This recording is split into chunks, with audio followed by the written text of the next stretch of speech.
You fool! Warren is dead.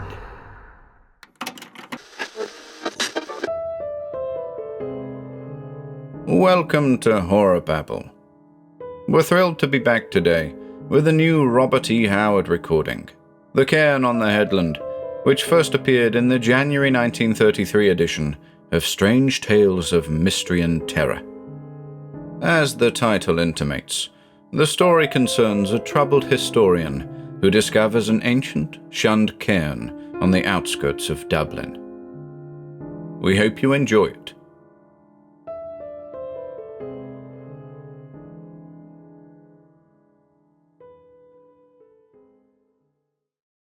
The Cairn on the Headland by Robert E. Howard. And the next instant this great red loon was shaking me like a dog shaking a rat. "Where is Maeve MacDonald?" he was screaming. "By the saints, it's a grisly thing to hear a madman in a lonely place at midnight screaming the name of a woman dead 300 years.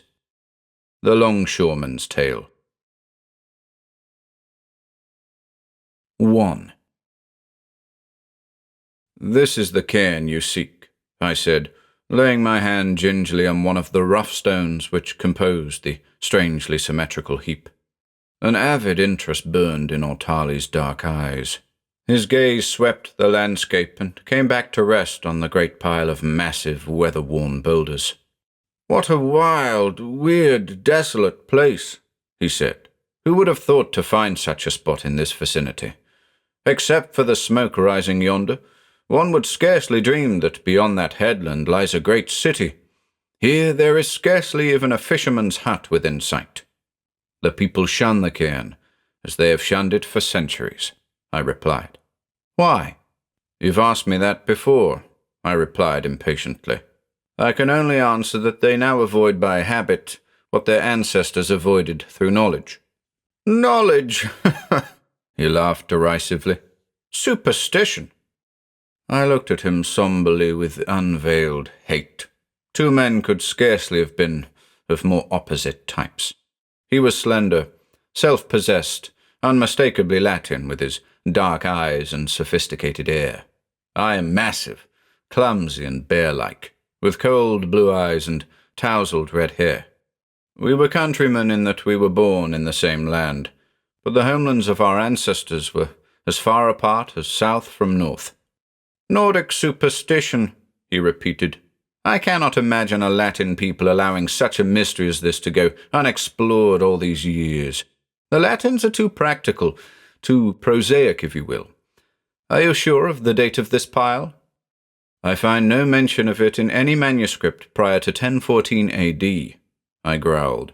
"And I've read all such manuscripts extant in the original. MacLeod, King Brian Boru's poet, speaks of the rearing of the cairn immediately after the battle, and there can be little doubt but that this is the pile referred to. It is mentioned briefly in the later chronicles of the Four Masters, also in the Book of Leinster, compiled in the late 1150s, and again in the Book of Lecan, compiled by the Macfurbis about 1416. All connected with the Battle of Clontarf, without mentioning why it was built." "Well, what is the mystery about it?" he queried. "What more natural than the defeated Norsemen should rear a cairn above the body of some great chief who had fallen in the battle?" "In the first place," I answered, "there is a mystery concerning the existence of it. The building of cairns above the dead was a Norse, not an Irish custom. Yet according to the chroniclers, it was not Norsemen who reared this heap. How could they have built it immediately after the battle, in which they had been cut to pieces and driven in headlong flight through the gates of Dublin? Their chieftains lay where they had fallen, and the ravens picked their bones. It was Irish hands that heaped these stones." "Well, was that so strange?" persisted Ortali. "In old times the Irish heaped up stones before they went into battle, each man putting a stone in place. After the battle, the living removed their stones, leaving in that manner a simple tally of the slain for any who wished to count the remaining stones." I shook my head. That was in more ancient times, not in the Battle of Clontarf. In the first place, there were more than 20,000 warriors, and 4,000 fell here. This cairn is not large enough to have served as a tally of the men killed in battle, and it is too symmetrically built. Hardly a stone has fallen away in all these centuries. No, it was reared to cover something. Nordic superstitions, the man sneered again. Aye, superstitions if you will. Fired by his scorn, I exclaimed so savagely that he involuntarily stepped back, his hand slipping inside his coat. We of North Europe had gods and demons before which the pallid mythologies of the South fade to childishness.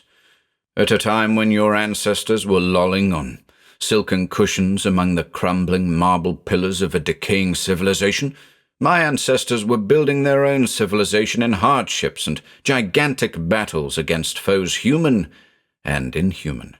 Here on this very plain, the Dark Ages came to an end, and the light of a new era dawned faintly on a world of hate and anarchy.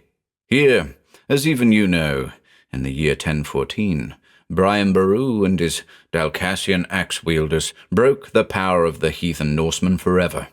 Those grim anarchistic plunderers who had held back the progress of civilization for centuries. It was more than a struggle between Gael and Dane for the crown of Ireland. It was a war between the White Christ and Odin, between Christian and pagan. It was the last stand of the heathen, of the people of the old grim ways. For 300 years, the world had writhed beneath the heel of the Viking, and here on Clontarf, that scourge was lifted forever. Then, as now, the importance of that battle was underestimated by polite Latin and Latinized writers and historians. The polished sophisticates of the civilized cities of the South were not interested in the battles of barbarians in the remote northwestern corner of the world, a place and peoples of whose very names they were only vaguely aware. They only knew that suddenly the terrible raids of the Sea Kings ceased to sweep along their coasts, and in another century the wild age of plunder and slaughter had almost been forgotten. All because a rude, half-civilized people who scantily covered their nakedness with wolf hides rose up against the conquerors. Here was Ragnarok, the fall of the gods. Here in very truth Odin fell, for his religion was given its death blow. He was last of all the heathen gods to stand before Christianity, and it looked for a time as if his children might prevail and plunge the world back into darkness and savagery. Before Clontarf, legends say, he often appeared on earth to his worshippers, dimly seen in the smoke of the sacrifices where naked human victims died screaming, or riding the wind-torn clouds, his wild locks flying in the gale, or apparelled like a Norse warrior, dealing thunderous blows in the forefront of nameless battles. But after Clontarf he was seen no more. His worshippers called on him in vain with wild chants and grim sacrifices. They lost faith in him, who had failed them in their wildest hour. His altars crumbled, his priests turned grey and died, and men turned to his conqueror, the White Christ. The reign of blood and iron was forgotten. The age of the red-handed Sea Kings passed. The rising sun slowly, dimly, lighted the night of the Dark Ages, and men forgot Odin, who came no more on earth. I laugh if you will, but who knows what shapes of horror have had birth in the darkness, the cold gloom, and the whistling black gulfs of the north. In the southern lands the sun shines and flowers blow. Under the soft skies men laugh at demons. But in the north, who can say what elemental spirits of evil dwell in the fierce storms and the darkness? Well may it be that from such fiends of the night men evolve the worship of the grim ones, Odin and Thor, and their terrible kin. Ortali was silent for an instant, as if taken aback by my vehemence. Then he laughed. Well said, my northern philosopher. We will argue these questions another time.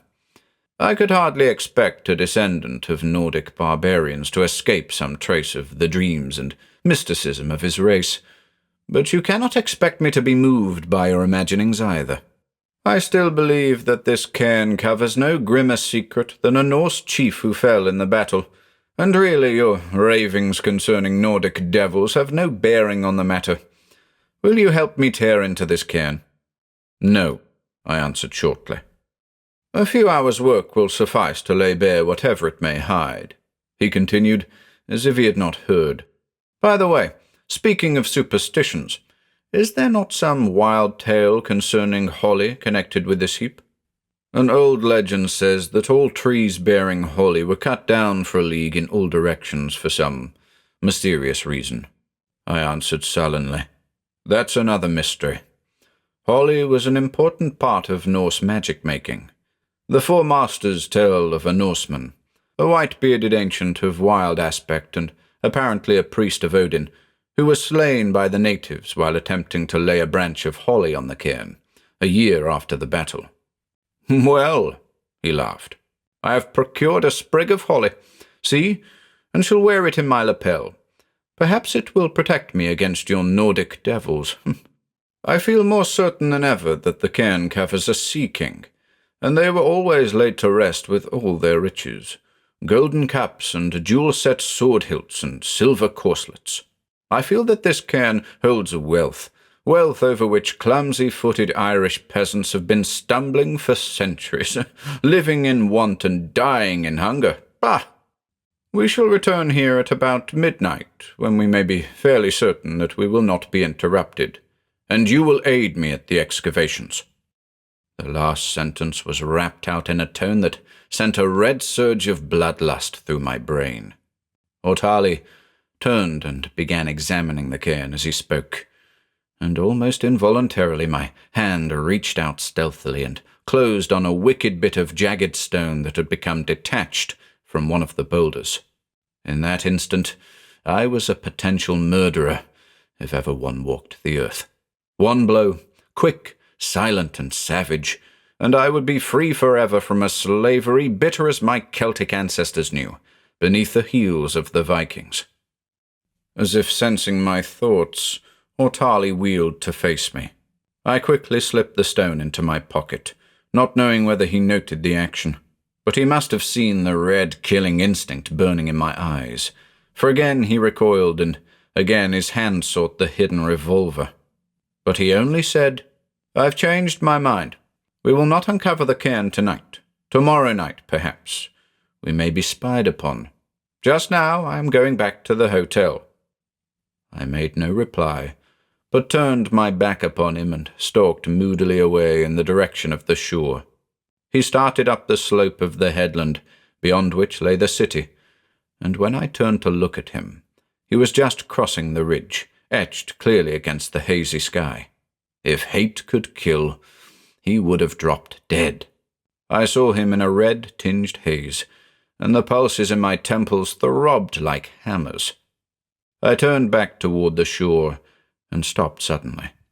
Engrossed with my own dark thoughts, I had approached within a few feet of a woman before seeing her.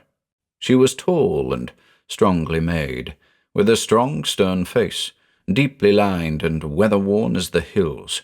She was dressed in a manner strange to me, but I thought little of it, knowing the curious styles of clothing worn by certain backward types of our people. "What would you be doing at the cairn?" she asked in a deep, powerful voice. I looked at her in surprise. She spoke in Gaelic, which was not strange of itself, but the Gaelic she used I'd supposed was extinct as a spoken language. It was the Gaelic of scholars, pure, and with a distinctly archaic flavour.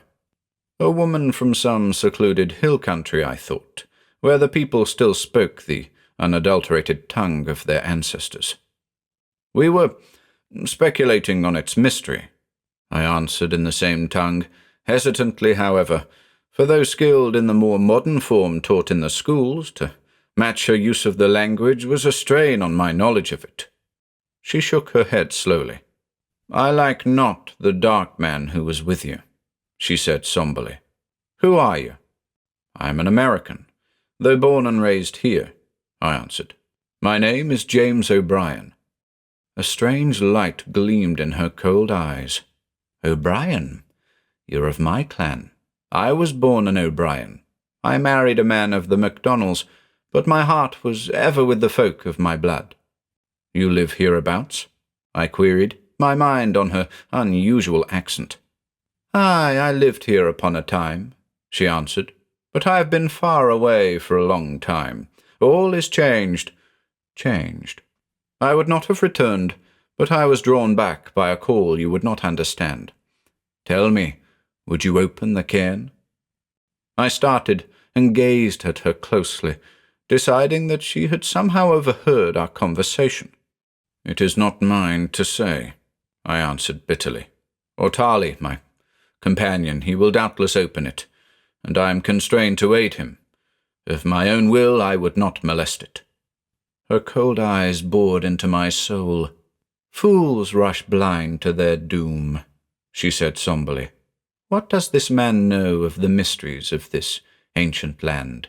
Deeds have been done here, whereof the world re-echoed.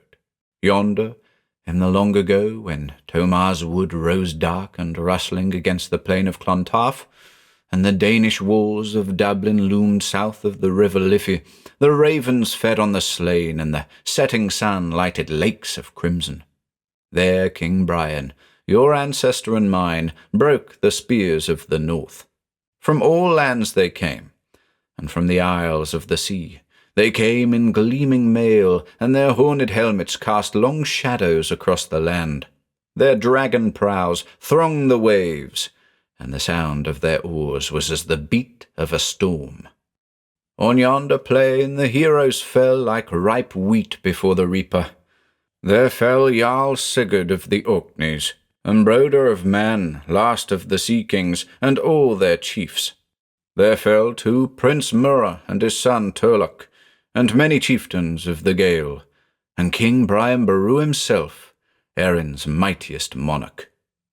True, my imagination was always fired by the epic tales of the land of my birth. Blood of mine was spilled here, and though I have passed the best part of my life in a far land, there are ties of blood to bind my soul to this shore. She nodded slowly, and from beneath her robes drew forth something that sparkled dully in the setting sun. Take this, she said. As a token of blood tie, I give it to you. I feel the weird of strange and monstrous happenings, but this will keep you safe from evil and the people of the night. Beyond reckoning of man, it is holy. I took it wonderingly. It was a crucifix of curiously worked gold, set with tiny jewels. The workmanship was extremely archaic and unmistakably Celtic, and vaguely within me stirred a memory of a long-lost relic described by forgotten monks in dim manuscripts. Great heavens! I exclaimed. This can be nothing less than the lost crucifix of St. Brandon the Blessed. Aye. She inclined her grim head. St. Brandon's cross, fashioned by the hands of the holy man in long ago, before the Norse barbarians made Erin a red hell, in the days when a golden peace and holiness ruled the land. But, woman, I exclaimed wildly, I cannot accept this as a gift from you.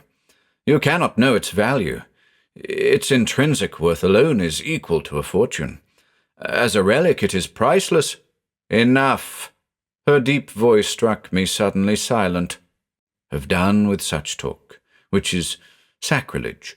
The cross of St. Brandon is beyond price. It was never stained with gold. Only as a free gift has it ever changed hands. I give it to you to shield you against the powers of evil. Say no more. But it has been lost for 300 years, I exclaimed. How? Where? A holy man gave it to me long ago, she answered.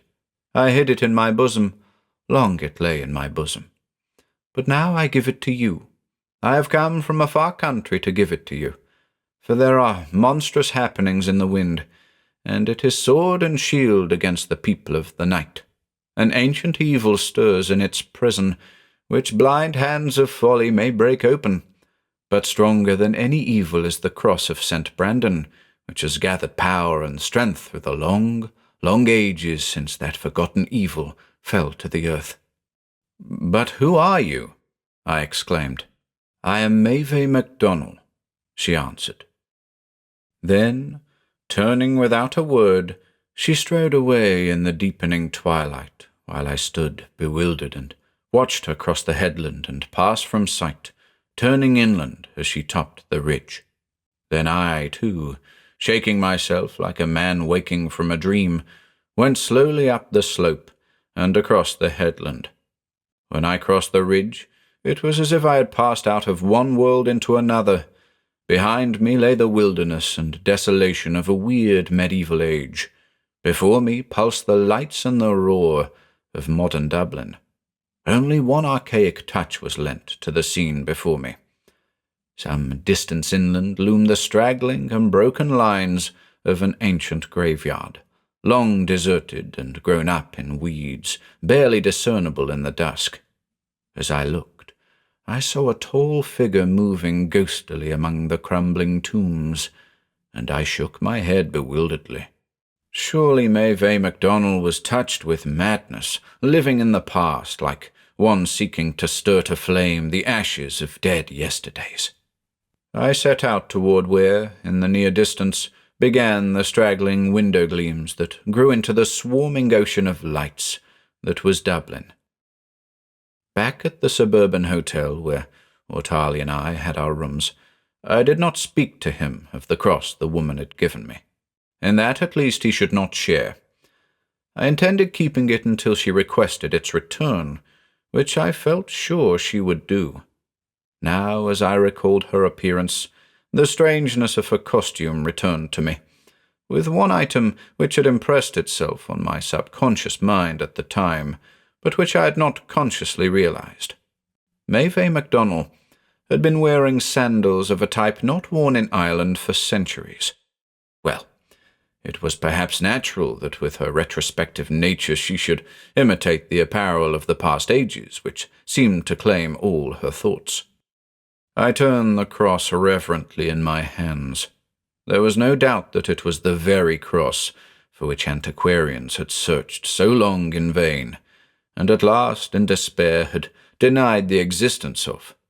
The priestly scholar Michael O'Rourke, in a treatise written about 1690, described the relic at length, chronicled its history exhaustively, and maintained that it was last heard of in the possession of Bishop Liam O'Brien, who, dying in 1595, gave it into the keeping of a kinswoman.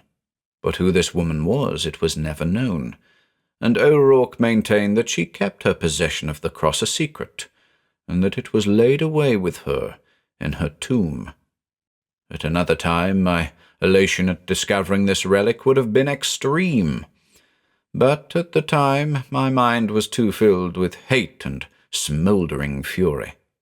Replacing the cross in my pocket, I fell moodily to reviewing my connections with Ortali, connections which puzzled my friends, but which were simple enough.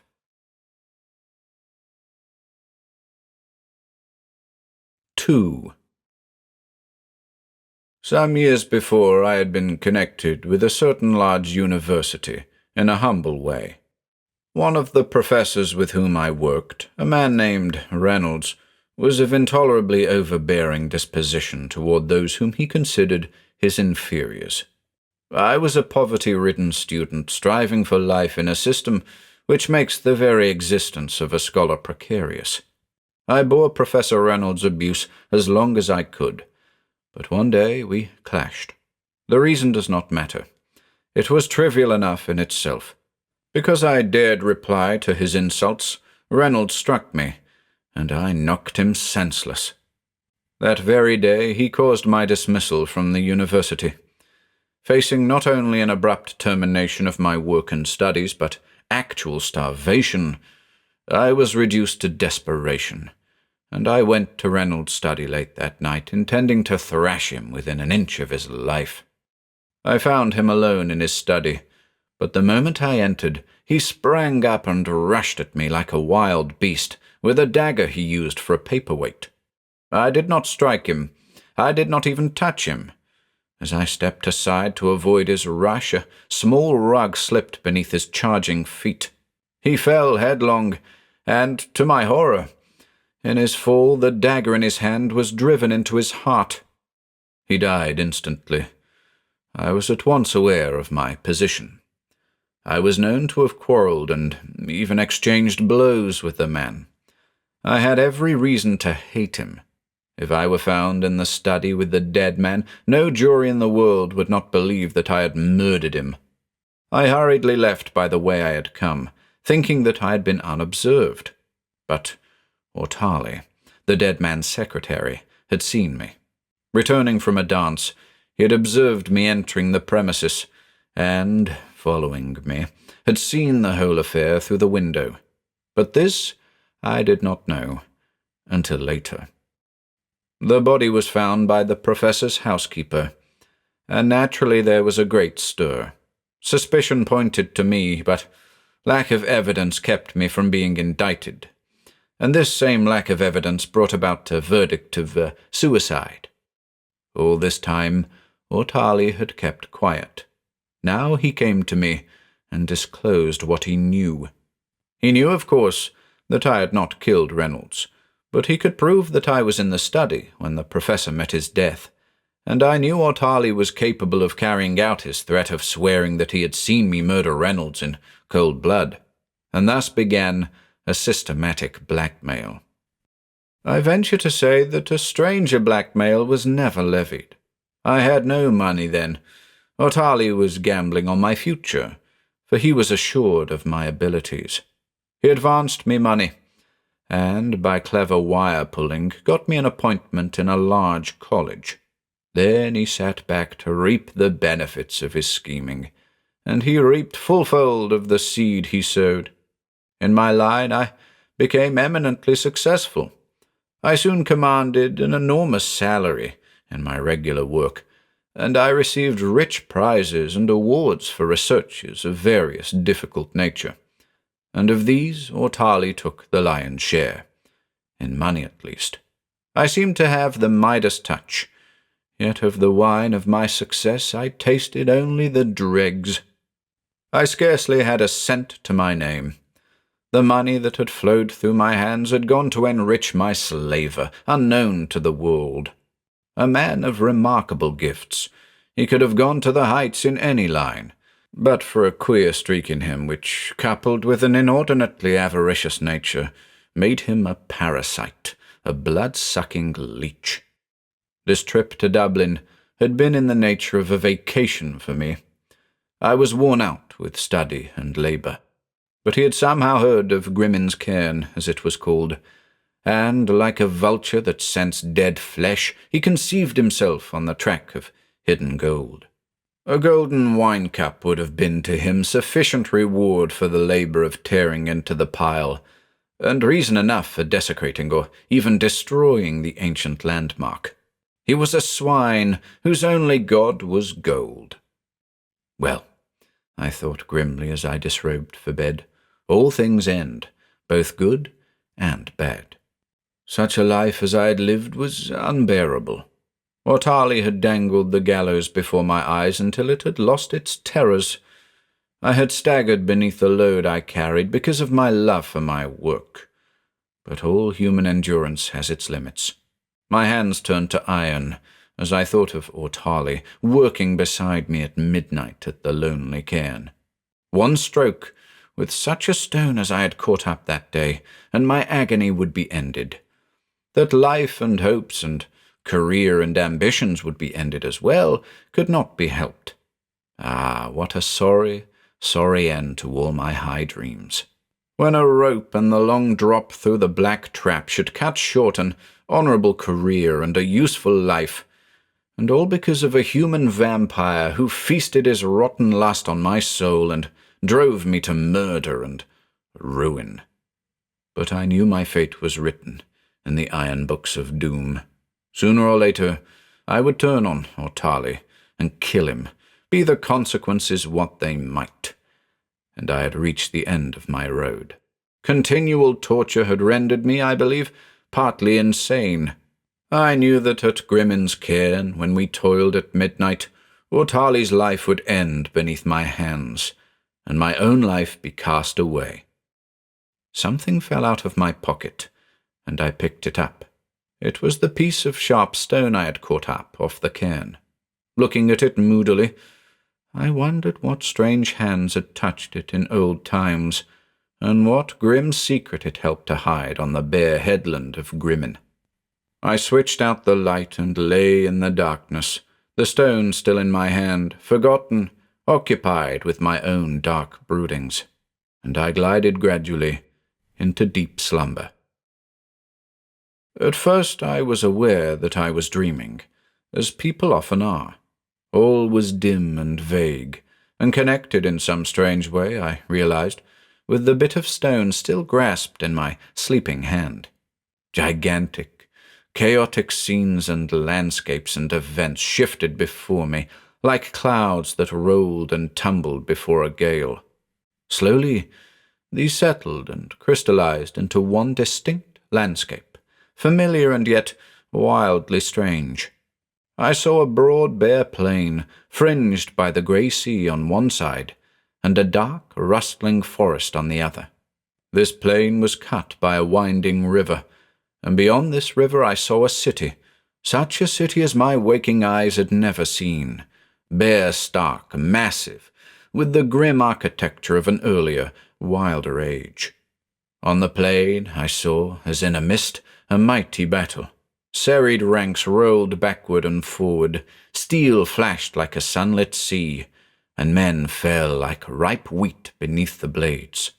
I saw men in wolfskins, wild and shock-headed, wielding dripping axes, and tall men in horned helmets and glittering mail, whose eyes were cold and blue as the sea. And I saw myself. Yes, in my dream I saw and recognized, in a semi-detached way, myself.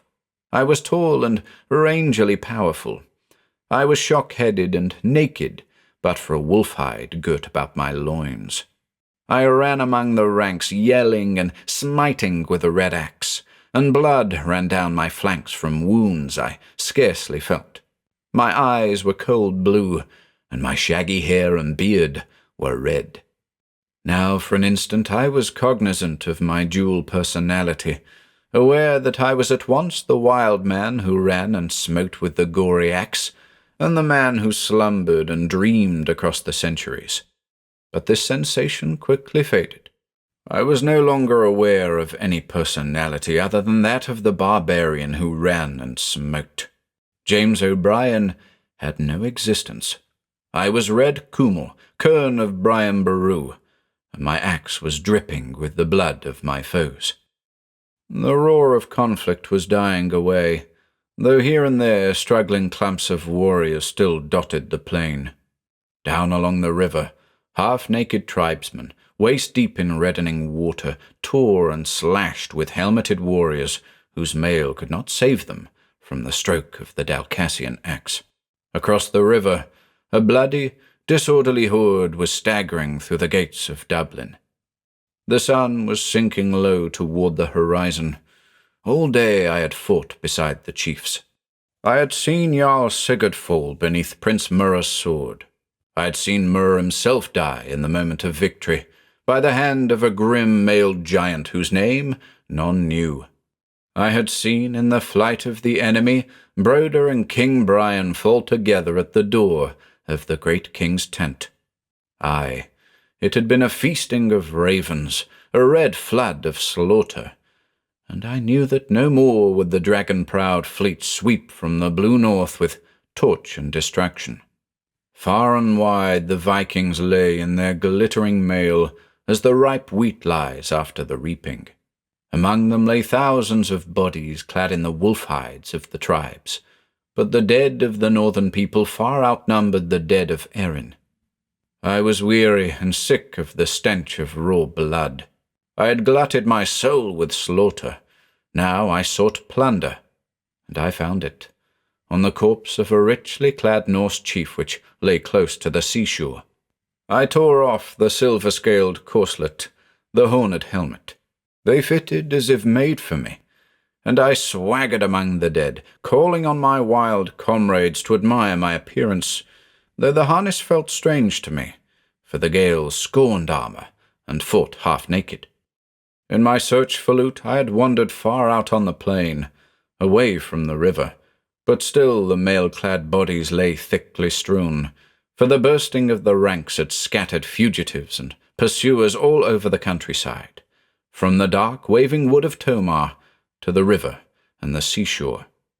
And on the seaward slope of Drumna's Headland, out of sight of the city and the plain of Clontarf, I came suddenly upon a dying warrior. He was tall and massive, clad in grey mail. He lay partly in the folds of a great dark cloak, and his sword lay broken near his mighty right hand. His horned helmet had fallen from his head, and his elf locks blew in the wind that swept out of the west. Where one eye should have been was an empty socket, and the other eye glittered cold and grim as the North Sea, though it was glazing with the approach of death.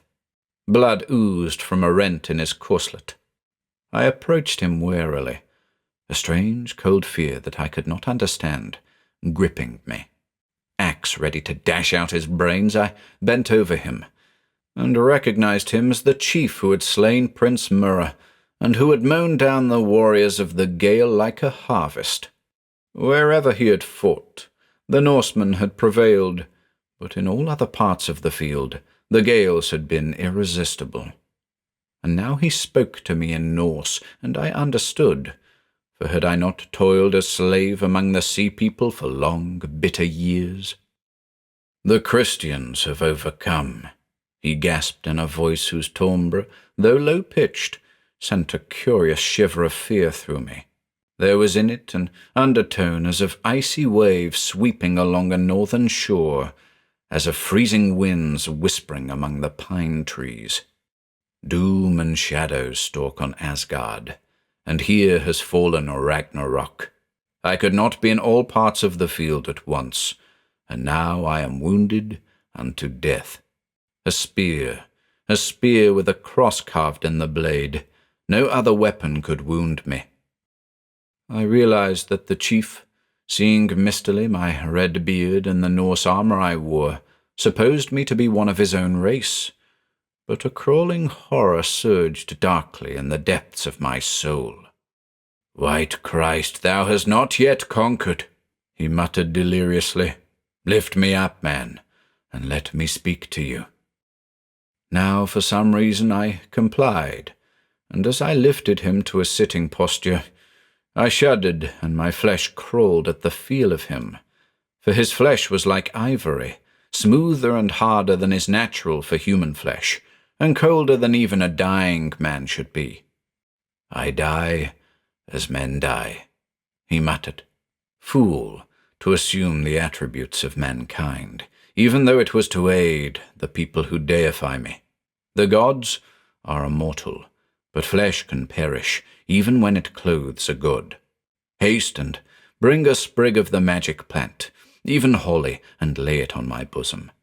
Aye, though it be no larger than a dagger point, it will free me from this fleshy prison I put on when I came to war with men with their own weapons. And I will shake off this flesh and stalk once more among the thundering clouds. Woe, then, to all men who bend not the knee to me. Haste! I will await your coming." His lion-like head fell back, and feeling shudderingly under his corselet, I could distinguish no heartbeat. He was dead, as men die, but I knew that locked in that semblance of a human body there but slumbered the spirit of a fiend of the frost and darkness. Aye, I knew him. Odin, the grey man, the one-eyed, the god of the north who had taken the form of a warrior to fight for his people. Assuming the form of a human, he was subject to many of the limitations of humanity. All men knew this of the gods, who often walked the earth in the guise of men.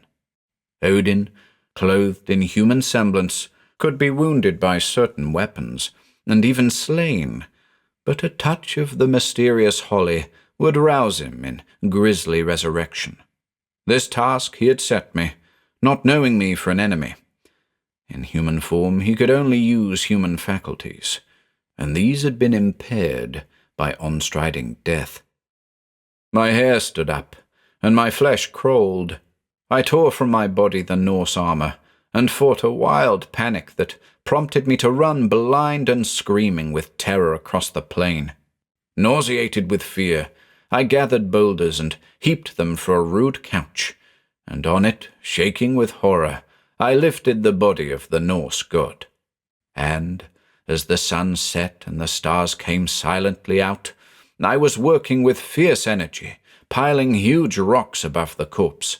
Other tribesmen came up, and I told them of what I was sealing up. I hoped forever, and they, shivering with horror, fell to aiding me. No sprig of magic holly should be laid on Odin's terrible bosom. Beneath these rude stones the northern demon should slumber until the thunder of Judgment Day, forgotten by the world which had once cried out beneath his iron heel. Yet not wholly forgot, for, as we laboured, one of my comrades said, "This shall be no longer Dramna's headland, but the headland of the grey man." That phrase established a connection between my dream self and my sleeping self. I started up from sleep exclaiming, "Grey man's headland!" I looked about dazedly, the furnishings of the room, faintly lighted by the starlight in the windows, seeming strange and unfamiliar until I slowly oriented myself with time and space. "Grey man's headland," I repeated. "Grey man. Greyman. Grimman. Grimman's headland. Great God, the thing under the cairn!" Shaken, I sprang up and realized that I still gripped the piece of stone from the cairn. It is well known that inanimate objects retain psychic associations. A round stone from the plain of Jericho has been placed in the hand of a hypnotized medium, and she has at once reconstructed in her mind the battle and siege of the city, and the shattering fall of the walls. I did not doubt that this bit of stone had acted as a magnet to drag my modern mind through the mists of the centuries into a life I had known before. I was more shaken than I can describe, for the whole fantastic affair fitted in too well with certain formless vague sensations concerning the cairn which had already lingered at the back of my mind to be dismissed as an unusually vivid dream. I felt the need of a glass of wine, and remembered that Ortali always had wine in his room. I hurriedly donned my clothes, opened my door, crossed the corridor, and was about to knock at Ortali's door, when I noticed that it was partly open, as if someone had neglected to close it carefully. I entered, switching on a light. The room was empty. I realized what had occurred. Ortali mistrusted me. He feared to risk himself alone with me in a lonely spot at midnight. He had postponed the visit to the cairn merely to trick me, to give him a chance to slip away alone. My hatred for Ortali was for the moment completely submerged by a wild panic of horror at the thought of what the opening of the cairn might result in. For I did not doubt the authenticity of my dream. It was no dream. It was a fragmentary bit of memory in which I had relived that other life of mine. Grey man's headland, Grimman's headland, and under those rough stones that grisly corpse in its semblance of humanity. I could not hope that, imbued with the imperishable essence of an elemental spirit, that corpse had crumbled to dust in the ages. Of my race out of the city and across those semi-desolate reaches I remember little. The night was a cloak of horror, through which peered red stars like the gloating eyes of uncanny beasts, and my footfalls echoed hollowly, so that repeatedly I thought some monster loped at my heels. The straggling lights fell away behind me, and I entered the region of mystery and horror. No wonder that progress had passed to the right and to the left of this spot, leaving it untouched, a blind back eddy given over to goblin dreams and nightmare memories. Well that so few suspected its very existence. Dimly, I saw the headland, but fear gripped me and held me aloof. I had a vague, incoherent idea of finding the ancient woman, Maeve MacDonald. She was grown old in the mysteries and traditions of the mysterious land. She could aid me, if indeed the blind fool or Tarly loosed on the world the forgotten demon men once worshipped in the north. A figure loomed suddenly in the starlight, and I caromed against him, almost upsetting him. A stammering voice in a thick brogue protested with the petulancy of intoxication. It was a burly longshoreman returning to his cottage, no doubt, from some late revel in a tavern. I seized him and shook him, my eyes glaring wildly in the starlight. "I am looking for Maeve MacDonald. Do you know her? Tell me, you fool, do you know old Maeve MacDonald?" It was as if my words sobered him as suddenly as a dash of icy water in his face. In the starlight I saw his face glimmer whitely, and a catch of fear was at his throat. He sought to cross himself with an uncertain hand. "Maeve MacDonald? Are you mad? What would you be doing with her?" "Tell me," I shrieked, shaking him savagely. "Where is Maeve MacDonald?" "There," he gasped, pointing with a shaking hand where dimly in the night something loomed against the shadows. "In the name of the holy saints, be gone, be ye, madman or devil, and leave an honest man alone. There you'll find Maeve MacDonald, where they laid her full 300 years ago." Half heeding his words, I flung him aside with a fierce exclamation, and as I raced across the weed-grown plain, I heard the sounds of his lumbering flight. Half blind with panic, I came to the low structures the man had pointed out, and, floundering deep in weeds, my feet sinking into musty mould, I realized with a shock that I was in the ancient graveyard on the inland side of Grimmon's Headland, into which I had seen Maeve MacDonald disappear the evening before. I was close by the door of the largest tomb, and with an eerie premonition I leaned close, seeking to make out the deeply carven inscription, and partly by the dim light of the stars and partly by the touch of my tracing fingers, I made out the words and figures in the half-forgotten Gaelic of 3 centuries ago. Maeve MacDonald, 1565, 1640. With a cry of horror I recoiled and, snatching out the crucifix she had given me, made to hurl it into the darkness, but it was as if an invisible hand caught my wrist. Madness and insanity, but I could not doubt. Maeve MacDonald had come to me from the tomb wherein she had rested for 300 years to give me the ancient relic entrusted to her so long ago by her priestly kin. The memory of her words came to me, and the memory of Tarly and the Grey Man. From a lesser horror, I turned squarely to a greater, and ran swiftly toward the headland, which loomed dimly against the stars toward the sea. As I crossed the ridge I saw, in the starlight, the cairn, and the figure that toiled gnome-like above it.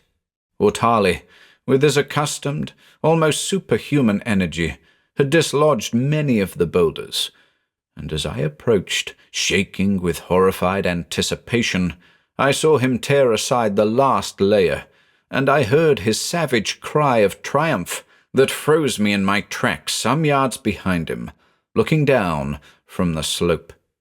An unholy radiance rose from the cairn, and I saw, in the north, the aurora flame up suddenly with terrible beauty, paling the starlight. All about the cairn pulsed a weird light, turning the rough stones to a cold, shimmering silver, and in this glow I saw Tarly, all heedless, cast aside his pick and lean gloatingly over the aperture he had made, and I saw there the helmeted head reposing on the couch of stones where I, Red Kummel, placed it so long ago. I saw the inhuman terror and beauty of that awesome carven face, in which was neither human weakness, pity, nor mercy.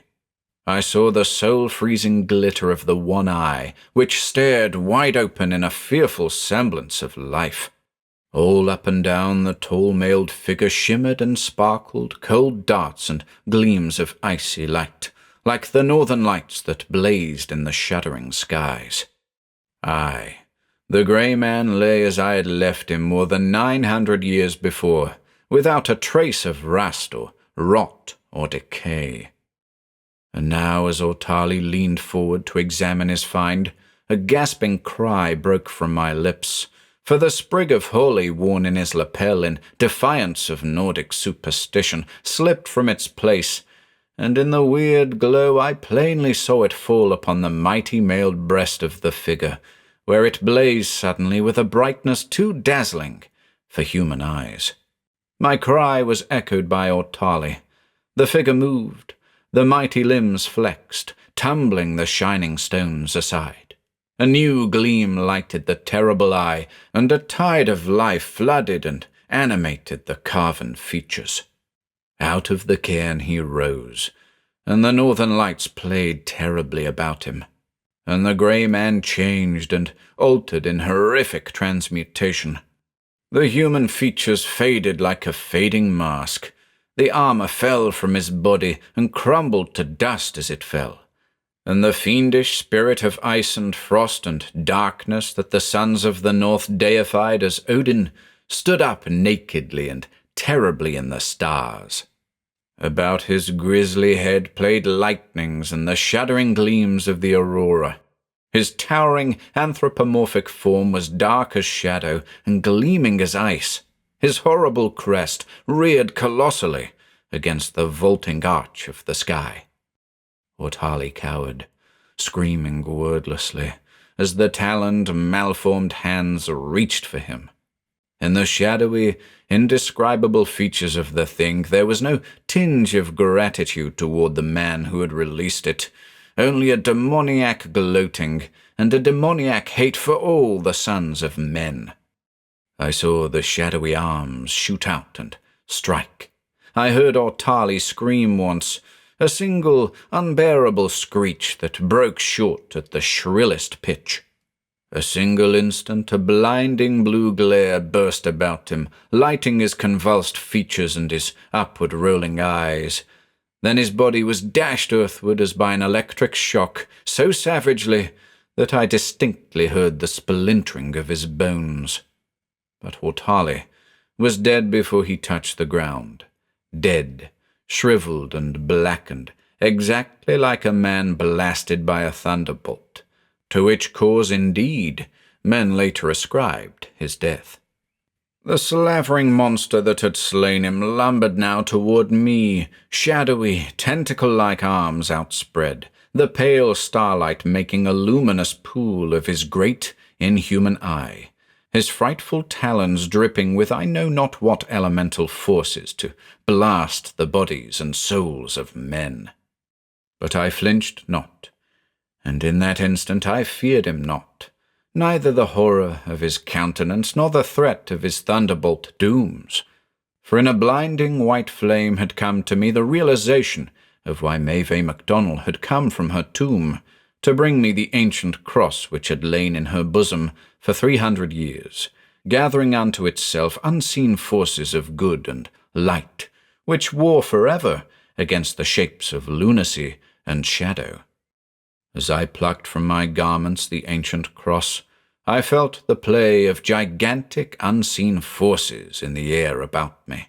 I was but a pawn in the game, merely the hand that held the relic of holiness, that was the symbol of the powers opposed forever against the fiends of darkness. As I held it high, from it shot a single shaft of white light, unbearably pure, unbearably white, as if all the awesome forces of light were combined in the symbol and loosed in one concentrated arrow of wrath against the monster of darkness. And with a hideous shriek, the demon reeled back, shriveling before my eyes. Then, with a great rush of vulture-like wings, He soared into the stars, dwindling among the play of the flaming fires and the lights of the haunted skies, fleeing back into the dark limbo which gave him birth, God only knows how many grisly eons ago.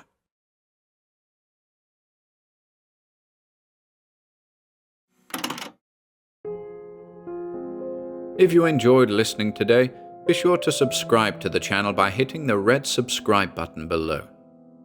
After doing so, click the bell icon next to the subscribe button to receive new content notifications. If you'd like to support our work and receive exclusive perks, consider becoming a channel member by clicking the join button below.